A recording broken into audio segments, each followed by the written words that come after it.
Inflammation is the protective reaction of vascularized tissue to local injury. Acute inflammation is the early, almost immediate reaction of tissue to the injury, and it is the first phase of wound healing. Acute inflammation can be triggered by cell or tissue damage or by the presence of dead cells or noxious agents such as bacteria. Acute inflammation typically occurs before the immune response becomes established and aims primarily at removing the injury-causing agent and limiting the extent of tissue damage.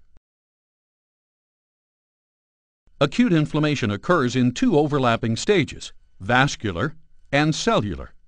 In the vascular stage, arterioles and venules near the site of injury constrict briefly, then dilate.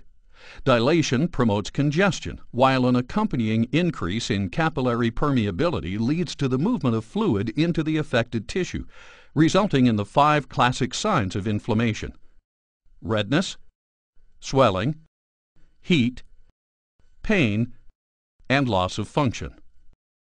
As fluid leaves the capillaries, the blood remaining in circulation becomes more viscous, it flows more slowly, and clotting occurs.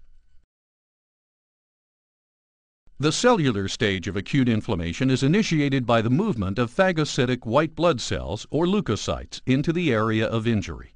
The leukocytes begin to adhere to the vessel wall, and then, in a process called emigration, squeeze through the wall and move into the inflamed tissue. The leukocytes wander through the tissue, guided by chemical signals in a process called chemotaxis. The cellular stage culminates in the leukocytes engulfing and degrading the bacteria and cellular debris in a process called phagocytosis. Products of phagocytosis, along with plasma and blood cells, form exudates, which accumulate, causing swelling and pain. Exudates are composed of serous fluid, red blood cells, fibrinogen, or tissue debris, and white blood cell breakdown products. Concurrent with the events of the vascular and cellular stages, chemical mediators release bioactive agents that act to mediate the inflammatory response. Mediators are derived from the cells or from plasma.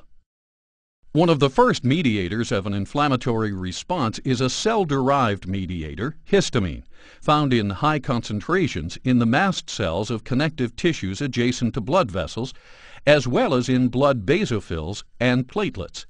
Histamine is released in response to a variety of stimuli and causes dilation and increased permeability of capillaries. Serotonin, another cell-derived mediator, performs similar actions. The 3 major plasma-derived mediators are present in the plasma in precursor forms that must be activated, usually by a series of proteolytic enzymes. The kinins increase capillary permeability and stimulate pain receptors. The clotting system traps exudates, microorganisms, and foreign bodies. The complement cascade causes vasodilation, promotes leukocyte chemotaxis, and augments phagocytosis. Acute inflammation comprises a variety of complex protective responses to injury that, together, lay the groundwork for the next stages of the body's recovery: immune response and tissue repair.